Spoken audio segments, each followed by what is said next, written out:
Selamat sore Bapak Ibu yang terkasih, Shalom. Berjumpa lagi di dalam persekutuan doa GKJ Indralanggu. Hari ini kita akan bersama-sama kembali untuk belajar mendalami apa yang menjadi firman Tuhan di dalam persekutuan doa ini. Saat ini saya bersama dengan Bapak Ibu Majelis bersama-sama kita mendiskusikan apa yang menjadi kebenaran firman Tuhan.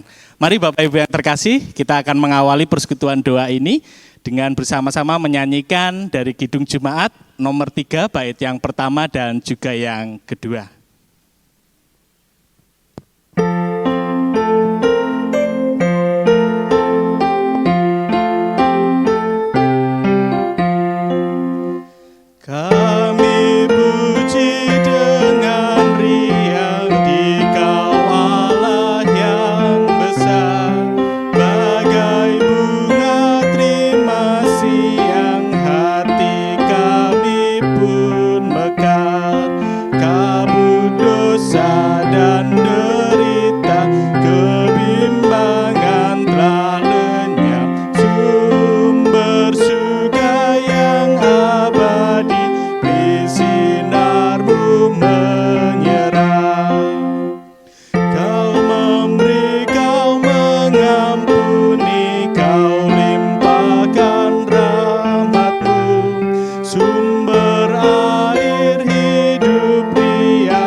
Jemaat terkasih, sebelum kita bersama-sama membahas firman Tuhan hari ini, kita bersatu di dalam doa, saya hantarkan.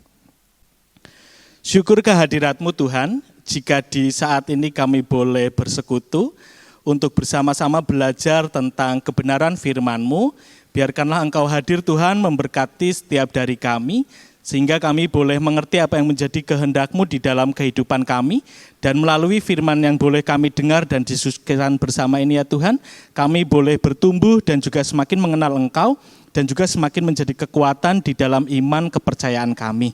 Hadirlah bersama kami Tuhan, sehingga kami boleh diberkati, dipenuhi oleh Roh Kudus-Mu. Terima kasih Tuhan, kami serahkan persekutuan doa ini, di dalam nama Tuhan kami Yesus Kristus kami berdoa. Amin. Jemaat yang terkasih, sebelum kita bersama-sama membahas tentang firman hari ini, marilah kita bersama membaca terlebih dahulu firman Tuhan yang diambil dari Injil Yohanes, pasalnya yang ke-15, ayatnya yang pertama sampai dengan ke-8. Injil Yohanes, pasalnya yang ke-15, ayat yang pertama sampai dengan ke-8, saya akan membacakannya untuk Bapak Ibu semua. Pokok anggur yang benar. Akulah pokok anggur yang benar, dan Bapakulah pengusahanya. Setiap ranting padaku yang tidak berbuah, dipotongnya, dan setiap ranting yang berbuah, dibersihkannya supaya ia lebih banyak berbuah. Kamu memang sudah bersih karena firman yang telah kukatakan kepadamu. Tinggallah di dalam aku, dan aku di dalam kamu, sama seperti ranting tidak dapat berbuah dari dirinya sendiri, kalau ia tidak tinggal pada pokok anggur. Demikianlah juga kamu tidak berbuah, jikalau kamu tidak tinggal di dalam aku. Akulah pokok anggur dan kamulah ranting-rantingnya.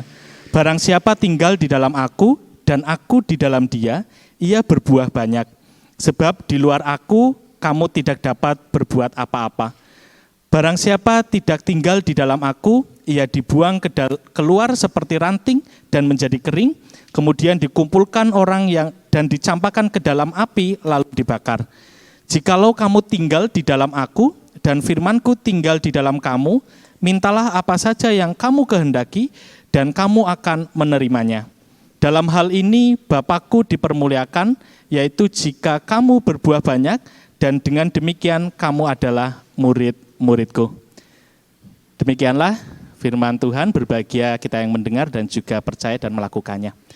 Jemaat yang terkasih, banyak cara dilakukan oleh Tuhan Yesus untuk mencoba menggambarkan tentang bagaimana pengajarannya kepada kita. Salah satunya adalah melalui sebuah perumpamaan. Perumpamaan ini sering sekali digunakan Tuhan Yesus saat Tuhan Yesus berkarya untuk menyatakan kebenaran Allah. Tapi memang perumpamaan ini tentu memiliki kelebihan dan juga kekurangannya. Kelebihannya adalah bagaimana perumpamaan ini berusaha untuk bisa memahamkan kita dengan sesuatu yang lebih sederhana, yaitu dengan sebuah perumpamaan-perumpamaan sehingga kita lebih bisa mencernanya dan juga lebih bisa memahaminya. Namun tentu Bapak Ibu juga ada kelemahannya. Kelemahannya adalah saat kita mencoba membaca perumpamaan itu, namun kita sendiri tidak bisa memahami dengan utuh tentang perumpamaan itu, atau bisa jadi adalah bahwa perumpamaan itu jauh dari kehidupan yang ada di sekitar kita. Hari ini bacaan dari Yohanes pasalnya yang ke-15 ayat 1 sampai dengan ke-8. Tuhan Yesus menggunakan perumpamaan pokok anggur. Tentu kita tahu kenapa Tuhan Yesus menggunakan perumpamaan pokok anggur adalah karena saat itu bagi bangsa Israel di masanya, mereka sangat dekat dengan kehidupan perkebunan anggur. Karena di sana yang diusahakan adalah perkebunan anggur. Sehingga Tuhan Yesus menggunakan perumpamaan pokok anggur. Tapi bagaimana dengan kita? Apakah kita juga terbiasa dengan pohon anggur di sekitar kita? Mungkin jarang ya kalau orang di Indonesia itu punya pohon anggur atau kebun anggur yang diusahakan. Kalau biasanya di daerah kita itu padi misalnya di Delanggu, atau juga mungkin kalau di daerah Gunung Kidulan itu mungkin ada kayak singkong gitu, atau juga pohon-pohon yang lainnya yang memang dekat menjadi bagian dari kehidupan masyarakat sekitar. Bapak Ibu yang terkasih, tapi kita mau belajar, kita mau melihat bagaimana apa sebenarnya makna dari pokok anggur ini yang mencoba untuk diungkapkan oleh Tuhan Yesus di dalam pengajarannya. Jemaat yang terkasih, kita tahu bahwa tidak mungkin sebuah ranting itu bisa berbuah kalau dia tidak melekat kepada sebuah pokok yang baik. Contoh misalnya kalau lebih sederhana di dalam kehidupan kita, misalnya tidak mungkin sebuah ranting pohon mangga akan menghasilkan buah mangga kalau si pokok pohonnya itu merupakan pohon yang sakit misalnya atau terkena virus. Tidak mungkin rantingnya pun bisa menghasilkan sebuah buah yang baik. Oleh karena itu Tuhan Yesus juga menggunakan perumpamaan ini untuk memberikan kita sebuah gambaran. Kalau kita mau lihat tentang pokok anggur, di sini Tuhan Yesus menggunakan pokok anggur itu menggambarkan tentang Sang Bapa. Jadi Tuhan itu sendiri adalah sebagai pokoknya. Dan kitalah ranting-rantingnya. Kalau mungkin Bapak Ibu ingat lagu-lagu sekolah minggu itu ada yang menggambarkan tentang Yesus pokok dan kitalah carangnya. Tuhan itu pokok. Tuhan itu adalah pokoknya dan kita adalah ranting-rantingnya yang melekat kepada Bapa itu sendiri. Bapak Ibu yang terkasih, kenapa Tuhan Yesus mencoba menggambarkan firman ini dengan perumpamaan pokok anggur yang benar? Kita tahu bahwa pada dasarnya setiap dari kita, orang Kristen itu dituntut untuk bisa menghasilkan buah yang baik. Para petani pun tentu juga menginginkan, kalau misalnya punya pohon itu pasti juga menginginkan buah yang baik, buah yang memiliki kualitas yang unggul. Kalau misalnya padi juga padinya yang bagus, padinya yang utuh, misalnya terus bulir-bulirnya itu besar sehingga menghasilkan hasil-hasil yang baik pula. Jemaat yang terkasih, tapi yang namanya buah yang baik ini tidak mungkin bermanfaat bagi dirinya sendiri. Buah yang baik harusnya bermanfaat bagi orang lain. Kalau kita pernah dengar jargon di iklan, jeruk kok makan jeruk. Itu tidak mungkin Bapak Ibu. Yang namanya jeruk bermanfaat adalah saat dia bisa dikonsumsi oleh orang lain dan orang lain mendapatkan manfaat dari jeruk itu. Oleh karena itu inilah buah yang baik Bapak Ibu. Buah yang baik adalah buah yang bermanfaat bagi orang lain. Tidak hanya enak, tidak hanya warnanya bagus, tapi juga memiliki manfaat. Contoh misalnya, kalau panjenengan semua di rumah beli jeruk. Kalau jeruknya itu enggak baik, rasanya hambar misalnya ya. Rasanya hambar, kisut, enggak berasa, pasti jenengan juga tidak suka dengan jeruk yang seperti ini. Padahal sama-sama dengan jeruknya yang lain, tapi jeruk yang satu itu buahnya segar, warnanya cantik, rasanya kecut, manis, seger, pasti jenengan akan memilih lebih baik memakan jeruk yang satunya itu tadi. Bapak Ibu yang terkasih, inilah gambaran tentang buah yang baik. Buah yang baik adalah buah yang tidak hanya berbuah, tapi dia juga bisa memberikan manfaat bagi orang lain. Setiap dari kita, Bapak Ibu terkasih, dituntut, diminta oleh Tuhan menjadi buah-buah yang baik. Lalu bagaimana caranya agar kita bisa berbuah yang baik di dalam kehidupan kita? Tentu jelas melalui gambaran tentang pokok anggur ini adalah kalau kita ingin menghasilkan buah yang baik di dalam kehidupan kita, maka kita harus menyatu dengan pokok yang baik juga. Dengan pokok anggur yang baik, yaitu digambarkan adalah Tuhan Yesus itu sendiri. Saat kita Bapak Ibu punya relasi yang intim dengan Tuhan, maka kita juga bisa menghasilkan buah yang baik di dalam kehidupan kita. Kita juga bisa menjadi orang-orang Kristen yang tidak hanya Kristen, tapi orang Kristen yang baik, bermanfaat bagi orang lain. Kenapa harus demikian Bapak Ibu? Karena banyak kok orang Kristen yang ya Kristen, tapi kayak buah jeruk itu tadi, ya jeruk, tapi tidak bermanfaat, tidak seger. Itu yang membedakan kita. Harusnya bahwa kita tidak hanya menjadi orang Kristen yang yomong Kristen, tapi menjadi benar-benar pengikut Kristus yang bermanfaat. Seperti buah jeruk yang baik itu tadi. Seger, sedap dipandang, lalu bermanfaat, kaya akan vitamin C. Ya, harusnya kita menjadi orang Kristen yang demikian itu tadi. Kita bisa benar-benar menjadi orang Kristen yang demikian itu adalah saat kita benar-benar bersatu di dalam Kristus. Kalau tadi dikatakan, di ayat 5, akulah pokok anggur dan kamulah ranting-rantingnya. Barang siapa tinggal di dalam aku dan aku di dalam dia, ia berbuah banyak. Sebab di luar aku, kamu tidak dapat berbuat apa-apa. Jemaat yang terkasih, kita diingatkan. Yang namanya menjadi Kristen itu harus benar-benar bersatu dengan Kristus. Harus benar-benar bagaimana kita nyekrup bersama dengan Kristus. Bagaimana kita benar-benar menjadikan Kristus sebagai pokok anggur kita. Jadi kita benar-benar bisa menjadi buah-buah yang baik. Menjadi orang Kristen yang baik. Menjadi orang Kristen yang penuh manfaat itu tadi. Jemaat yang terkasih, tentu di dalam relasi dengan Tuhan, membangun relasi dengan Tuhan bukanlah sesuatu yang mudah. Bukanlah sesuatu yang terjadi begitu saja. Kita perlu mengusahakan di dalam kehidupan kita. Kita juga perlu benar-benar merawat dengan baik bagaimana kita tetap terus bisa menjalin relasi yang baik dengan Tuhan. Oleh karena itu di dalam kehidupan bergereja ada yang namanya pemeliharaan. Kita semua dipelihara agar apa? Agar kita terus bisa bersatu di dalam pokok anggur yang benar itu tadi. Salah satunya adalah melalui persekutuan doa ini. Persekutuan doa ini menjadi sarana untuk kita bersama-sama semakin juga di tengah pandemi corona ini, meskipun kita nggak bisa keluar, kita nggak bisa berjumpa, kita nggak bisa PA, kita nggak bisa ke gereja, tapi itu bukan menjadi alasan bahwa kita langsung tidak bisa berelasi dengan Tuhan. Beberapa minggu yang lalu saya khotbah di Karangdowo, saya bilang melalui rekaman, saya tanya ke warga bahwa sudah hampir 2 bulan kita tidak pergi ke gereja. Pertanyaannya adalah, meskipun kita nggak ke gereja, apakah kita masih merasa sebagai bagian dari gereja Tuhan?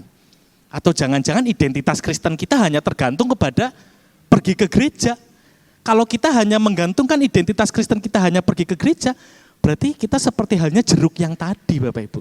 Kita gagal untuk terus terhubung bersekutu dengan Tuhan meskipun tidak ke gereja. Saat ini kita tidak ke gereja, tapi mari kita buktikan meskipun saya tidak ke gereja, ini tidak mengganggu identitas Kristen saya. Saya tetap terhubung bersama dengan Tuhan, saya tetap terhubung kepada Kristus, dan saya bisa menularkan buah-buah yang baik di dalam kehidupan saya. Bapak Ibu yang terkasih, inilah kenapa tema kita hari ini adalah intim dan berbuah. Relasi yang intim bersama Tuhan pasti memberikan hasil buah yang baik. Relasi yang baik dengan Tuhan pasti menghasilkan buah yang baik. Oleh karena itu kita diingatkan, hari ini melalui persekutuan doa ini kita mau belajar bersama-sama. Bagaimana toh caranya agar kita menjadi ranting-ranting yang berbuah dengan lebat. Nanti kita akan berdiskusi bersama dengan Bapak Ibu Majelis di sini, apa toh yang menjadi tantangan saat ini atau apakah toh yang menjadi sebuah penghalang saat kita mencoba untuk berelasi dengan Tuhan di tengah situasi COVID-19 ini. Apa tuh yang menjadi tantangan untuk kita sehingga kita sulit untuk membangun relasi yang mungkin terbiasa dengan kita PA, setiap minggu ada PA, ke gereja, berjumpa dengan persekutuan. Ini di situasi yang sulit ini, apa toh yang menjadi tantangan kita? Kita akan bersama-sama nanti akan berdiskusi bersama dengan Bapak Ibu Majelis dan di sini, dan ini menjadi pelajaran yang baik bersama untuk kita semua. Bapak Ibu yang terkasih, saya memberikan sebuah cerita. Ini semoga bisa menginspirasi Bapak Ibu semua tentang berbuah yang baik dan juga relasi yang baik dengan Tuhan. Nelson Mandela, Bapak Ibu, dia adalah seorang tokoh revolusioner dari Afrika saat itu yang menghilangkan politik apartheid atau politik pembedaan warna kulit, ya Pak, betul. Apartheid jadi saat itu. Saat Nelson Mandela terpilih menjadi presiden saat itu, presiden kulit hitam saat itu, yang Nelson Mandela lakukan adalah dia berkunjung kepada sipir-sipir penjara yang dulu memenjarakan dia. Dia berkunjung kepada orang-orang yang dulu menyakiti dia. Dia berkunjung kepada orang-orang yang saat itu menolak dia luar biasa. Orang-orang heran. Nelson Mandela ini sudah dianiaya begitu rupa, disingkirkan, tapi saat Nelson Mandela menjadi presiden, menjadi seorang pemimpin, dia mau turun ke bawah untuk menyapa orang-orang yang telah menyakitinya. Lalu orang-orang ini bertanya kepada Nelson Mandela, Pak Nelson, kok jenengan bisa toh tetap bisa mengasihi orang-orang yang dulu menyakiti jenengan, padahal jenengan sekarang sudah menjadi seorang penguasa pemimpin yang luar biasa.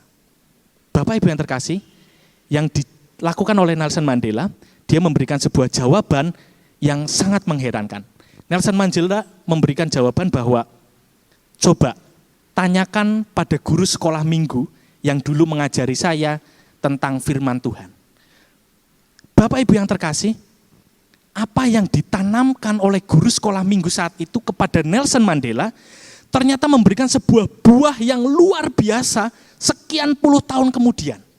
Kita bisa lihat Bapak Ibu, saat seorang Nelson Mandela berhasil menjalin relasi yang intim dengan Tuhan, Nelson Mandela bisa menghasilkan buah yang luar biasa. Dia benar-benar menyatakan kasih seperti apa yang diajarkan oleh Kristus sekian puluh tahun berikutnya setelah dia menjadi seorang presiden. Ini betapa pentingnya relasi dengan Tuhan dimulai sejak dini Bapak Ibu yang terkasih. Melalui situasi COVID-19 ini, setiap dari kita diminta untuk kembali membangun mesbah keluarga. Menurut saya ini adalah momen yang sangat baik saat setiap orang tua mulai mengajarkan anaknya untuk bersatu, membangun relasi yang intim dengan Tuhan, sehingga suatu saat nanti si anak ini benar-benar tumbuh di dalam pokok anggur yang benar itu tadi, dan bisa menghasilkan buah yang baik seperti Nelson Mandela yang ada di cerita tadi. Bapak Ibu yang terkasih, inilah betapa pentingnya kita menjalin relasi yang baik dengan pokok anggur yang benar itu tadi, sehingga kita bisa berbuah. Tidak hanya berbuah, tidak hanya menjadi Kristen, tapi benar-benar menjadi Kristen yang bermanfaat, menjadi Kristen yang benar-benar menyegarkan bagi orang lain. Tidak hanya bermanfaat bagi diri sendiri, karena itu tadi, jeruk kok makan jeruk. Kita harus bermanfaat bagi orang lain.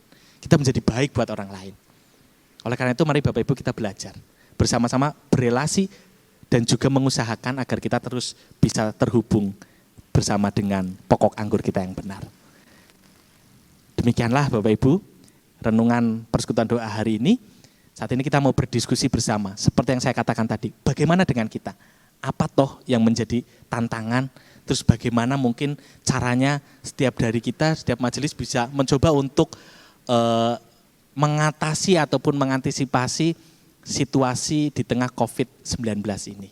Oke, mungkin monggo siapa dulu. Mungkin saya akan juga memberikan pertanyaan ya, mungkin dari Bapak Ibu majelis. Kita kan terbiasa ini Bapak Ibu, setiap minggu ke gereja, setiap minggu ada PA, kita terawat imannya.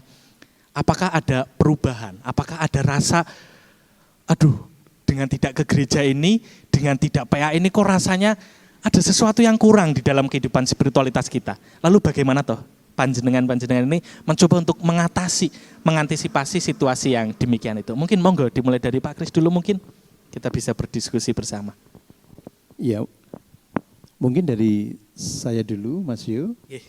Ya, saya selaku majelis dari kelompok Bethlehem ya. Yeah. Di sini akan sedikit berbagi cerita dan itu nanti mohon solusi juga dari teman-teman majelis juga dari Mas Yonatan. Ya, ketika kami mengadakan kunjungan ke warga, biasanya kalau hari Sabtu, kalau enggak pagi ya agak siang saya berkunjung ke warga, kalau enggak mengantarkan materi sekalian mengambil persembahan. Saya kadang-kadang cerita-cerita bagaimana ibu lama enggak ke gereja, wah kulo jane nggih kangen teng gereja Mas. Wah niki tapi nggih tesih kahanan tesih kados ngaten. Wah, lah niki ibadah pripun? Wah kulo teng griya piyambak niki ngian. Nah, yang jadi memang gini Mas Jo, dari apa yang saya rasakan kalau saya berkunjung ke warga itu, mereka sebenarnya rindu sekali bergereja gitu loh. Dan yang jadi permasalahan kami adalah kelompok Bethlehem itu wilayahnya terpencar-pencar ya. Jadi sangat luas walaupun warganya sedikit. Dan sepertinya tidak kurang memungkinkan kalau mereka itu misalnya dibuat kayak kelompok gitu loh. Dibuat kayak kelompok itu karena mereka jaraknya jauh-jauh. Nah, kira-kira ini malah saya timbul pertanyaan maju. Jadi ini kiat apa ya kira-kira yang membuat misalnya dalam satu keluarga yang isinya hanya seorang diri, ya. Misalnya kayak ibu kami di di kelompok kami, ya. Itu bagaimana ya supaya dia itu merasa saya tetap menjadi bagian dari gereja juga gitu loh. Yeah. Nah itu tipsnya bagaimana Mas Jo? Oke. Kiatnya bagaimana? Oke. Oh ya, menarik. Mungkin ada yang lain dulu ya, nanti kita bisa bersama-sama didiskusikan. Iya, terima kasih. Saya dari kelompok Yerusalem. Yeah. Mungkin sama permasalahan dengan Mas Kris. Waktu kita berkunjung itu banyak ibu-ibu yang istilahnya rindu akan ke gereja. Tapi bagaimana Bu, karena keadaan saya begitu. Yang kedua, untuk kami kalau beribadah pada hari Minggu itu memang saya mengumpulkan saya sendiri sekeluarga dan anak saya ditambah Mas Buku itu. Tapi yang lain misalnya seperti Pak Edi itu kan sudah satu keluarga ada 3. Tapi bagaimana tip untuk istilahnya misalnya sendirian itu bisa berkumpul itu bagaimana?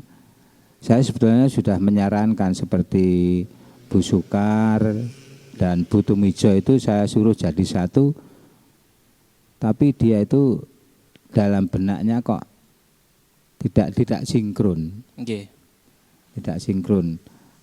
Bu Tejo, Bu Karno Sutarto itu saya suruh ke tempatnya Bu Tumijo enggak mau. Bu Tumijo saya suruh ke tempatnya Bu Sukar ya enggak mau. Akhirnya pada waktu Sabtu Sunyi itu Bu Tumijo saya suruh ke tempat saya.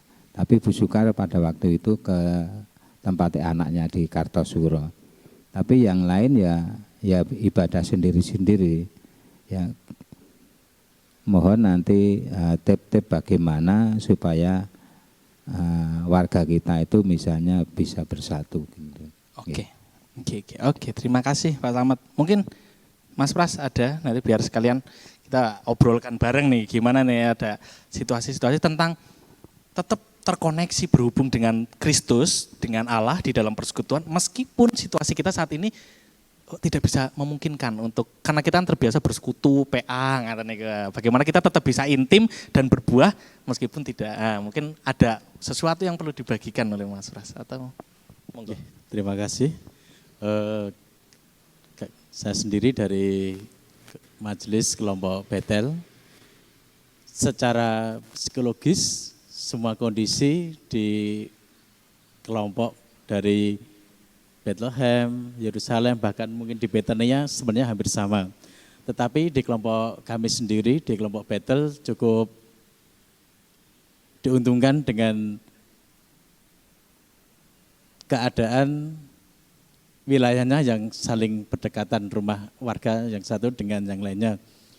Jadi di situ memang setidaknya ibadah di rumah masing-masing itu sendiri sesuai dengan himbauan pemerintah bisa berjalan dengan baik dan lancar.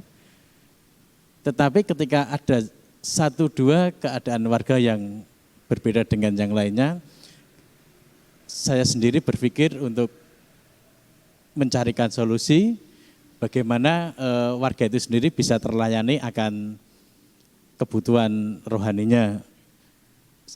Di situ saya mulai belajar mencari solusi, menggabungkan dengan warga yang lain yang cukup dekat, dan di sini kami batasi untuk pesertanya maksimal 10 orang.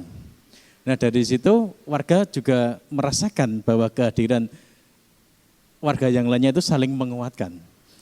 Walaupun hampir 2 bulan ini tidak saling ketemu, tidak saling menyapa ketika bertemu di dalam gereja, dari pelaksanaan ibadah rumah itu sendiri bisa menjadi obat kerinduan. Apalagi warga sendiri bisa dikatakan sangat antusias. Bukan menjadi menjadi halangan. Bahkan di sini warga itu sendiri mulai merasakan bahwa suasana yang saat ini harus dialami, tapi warga sendiri bisa menyikapi dengan begitu bijak. Nah hal inilah yang menurut pribadi saya keintiman dengan Kristus sendiri yang selalu dibangun, selalu dibangun, selalu secara bahasa Jawa diuri-uri, dilestarikan. Dan dari situlah memang peran gereja bukan hanya sebatas melalui ibadah atau persekutuan doa online saja. Kami selaku para pelayan gereja juga apa yang disampaikan Pak Kris maupun Pak Slamet tadi, sebisa mungkin ketika ada kesempatan untuk berkunjung, itulah hal yang luar biasa yang mungkin bisa kami lakukan. Dan dari situ warga mulai semakin dikuatkan, semakin bisa menjalani apa yang saat ini terjadi. Mungkin dari saya itu, terima kasih. Ya, menarik. Oke, terima kasih dari kelompok Bethel. Mungkin Buning dari kelompok Betania ini, monggo. Kami dari kelompok Betania sama seperti kelompok lainnya yang juga rindu. Tetapi waktu saya berkunjung ke salah satu warga, dia bilang, waduh, mboten sageden gereja niku nggih rasane rodok pripun. Tapi nggih mengobati rasa rindu kula niku, kula terus maos niki lho Bu, sing ingkang panjenengan aturaken menika lho Bu, tentang itu firman Tuhan. Nah, niku sing membuat ayem. Oh, nggih Bu. Ternyata di Betania yang tidak bisa bergereja, dia masih senang membaca firman. Itu yang menguatkan, dia bilang begitu. Kebanyakan bilang begitu, meskipun dia di rumah sendirian, tetap senang membaca firman. Itu pengalaman saya berkunjung ke warga kelompok Betania. Makaten Pak. Nggih, matur nuwun. Oke, terima kasih. Ini menarik nih Bapak Ibu yang terkasih dan juga Bapak Ibu majelis. Tadi ada tema besar yang sama, yaitu adanya kerinduan sebenarnya. Warga merasakan kerinduan tentang, aduh ingin kembali bersekutu. Lalu tantangan kedua tadi sampaikan Pak Kris di Bethlehem adalah bagaimana dengan mereka yang sendiri, mereka yang merasa kesepian gitu, mereka yang secara lokasi memang mungkin tidak begitu diuntungkan karena jauh mungkin dari tetangganya ya. Lalu begitu juga tentang tadi yang dikatakan Buning bahwa bagaimana melalui firman ternyata warga juga merasa terpelihara. Lalu tadi Mas Pras mengatakan bahwa kehadiran gereja itu bukan bicara tentang institusi yang hadir, tapi bagaimana setiap dari kita warga gereja itu bisa saling memperhatikan. Disitulah gereja hadir gitu ya Mas Pras ya. Oke, ini menarik sekali Bapak Ibu terkasih. Kalau kita mau bicara yang pertama tentang tema besar kita adalah kerinduan. Bersyukurlah kita semua, panjenengan semua yang di tengah masa seperti ini merasakan kerinduan untuk bergereja. Itu tandanya bahwa selama ini berarti jenengan datang ke gereja itu bukan hanya untuk rutinitas, tapi betul-betul bahwa memang pergi beribadah itu memiliki sebuah sesuatu yang berarti buat panjenengan. Sehingga saat ini saat panjenengan tidak bisa ke gereja, panjenengan merasakan, waduh kangen ya, rindu ya. Berarti ini jenengan berada di dalam sebuah persekutuan. Saya bersyukur malah semakin banyak warga GKJ Indralanggu yang rindu untuk pergi ke gereja, itu artinya bahwa persekutuan kita adalah persekutuan yang hidup. Coba bayangkan kalau nggak ke gereja terus, serapopo lah, gereja malah seneng. Ini malah saya takut Bapak Ibu, kalau panjenengan di rumah merasa, wah ini waktunya senang-senang dolan karena nggak ke gereja, ini malah menjadi kesedihan buat saya. Tapi kalau saya mendengar bahwa ada kerinduan untuk pergi ke gereja, ini sesuatu yang buat saya bahwa berarti persekutuan kita hidup. Persekutuan kita benar-benar tidak hanya sebagai rutinitas tapi juga tertanam di dalam hati kita. Cuma memang tentu Bapak Ibu kita harus menyadari di situasi yang seperti ini kita harus kalau bahasa wong Jawa ini prihatin dulu ya. Kita harus sebagai gereja juga, mari kita juga mencoba untuk memaknai ulang bagaimana kita harus tetap terkoneksi di dalam persekutuan tanpa kita harus pergi ke gereja. Tadi kalau Pak Kris menanyakan, lalu bagaimana dengan mereka yang sendiri?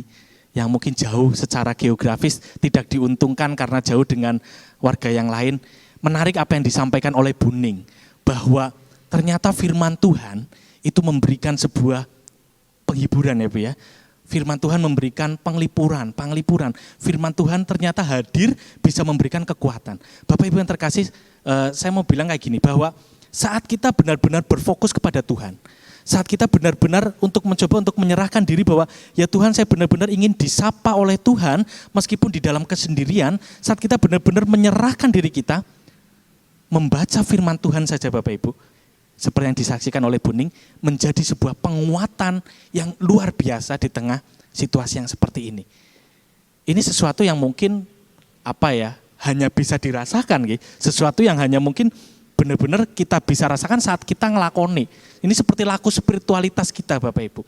Mungkin ini tips dari saya adalah saat kita berada di dalam kesendirian, Bapak Ibu panjenengan semua yang di rumah mungkin saat ini hanya nonton sendirian, tidak ada teman kanan kiri, percayalah Bapak Ibu saat panjenengan benar-benar memberikan hati untuk, ya Tuhan saya ingin bersekutu secara pribadi dengan Engkau, maka percayalah Tuhan juga pasti menyapa kita melalui baik firman, baik melalui kidung yang kita nyanyikan, melalui apa yang kita baca, Tuhan pasti hadir memberikan kekuatan. Ini baru kita bisa rasakan saat kita benar-benar bisa melakukannya Bapak Ibu. Jadi kita nggak mungkin hanya cuma mendengar kata orang lalu tidak melakukannya. Ini perlu kita lakukan juga. Ini mungkin tips yang dari warga Betania ya tadi yang disampaikan. Lalu juga berkaitan dengan yang disampaikan Mas Pras, ini mungkin berkaitan dengan apa yang ada Pak Slamet, bahwa kehadiran gereja itu siapa toh Bapak Ibu? Apakah gereja bicara institusi? Itu kan tidak, gereja kan bicara tentang persekutuan kita masing-masing. Mereka yang dekat memungkinkan untuk berkunjung satu dengan yang lainnya, ini menjadi sebuah sarana yang luar biasa. Saat kita bisa saling memperhatikan sebagai gereja. Misalnya Mas Pras berkunjung kepada saudaranya sebelah, warga sebelah, ya kan mungkin bisa jadi ini menjadi sebuah sarana juga untuk kita saling tetap terkoneksi, saling menguatkan di dalam persekutuan. Mungkin itu hal-hal yang bisa kita kerjakan ya, bahwa gereja hadir tidak hanya bicara sebagai institusi, tapi gereja juga hadir sebagai benar-benar persekutuan. Jadi Bapak Ibu, saya mau katakan kalau jenengan tahu di sekitar jenengan ada satu warga, dua warga yang memang sendirian di rumah, berkunjunglah. Kalau memang memungkinkan ajak mereka untuk berada di dalam ibadah keluarga panjenengan bersama-sama sehingga gereja tetap bisa dirasakan hadir melalui situasi yang ada saat ini. Mungkin itu ya yang bisa kita sama-sama pelajari hari ini, bagaimana kita tetap bisa tetap intim, tetap terhubung dengan Allah, terhubung dengan Tuhan Yesus meskipun situasinya tidak mudah ini, sehingga melalui situasi yang ada ini kita tetap bisa terhubung dan kita tetap bisa menjadi buah-buah yang baik bagi orang-orang di sekitar kita. Mungkin demikian Bapak Ibu yang terkasih, persekutuan doa hari ini. Kiranya firman dan juga diskusi ini bisa menguatkan panjenengan semua, bisa tetap terhubung, tetap bisa berbuah meskipun situasi kita mungkin sulit saat ini. Tuhan memberkati. Baiklah jemaat yang terkasih, marilah kita bersama-sama akan menanggapi apa yang menjadi firman dan juga diskusi kita hari ini. Kita akan menyanyikan Kidung Jemaat 424, bait yang pertama dan kedua, Yesus menginginkan daku.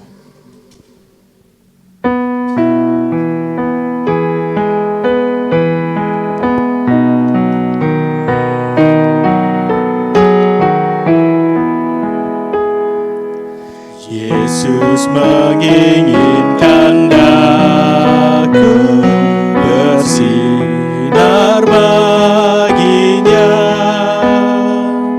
dimanapun ku berada, ku menyenangkannya.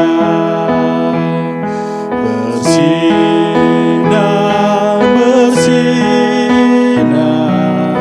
itulah kehendak Yesus. Bersinar, bersinar, aku bersinar terus. Yesus menginginkan daku menolong orang lain, manis dan sopan selalu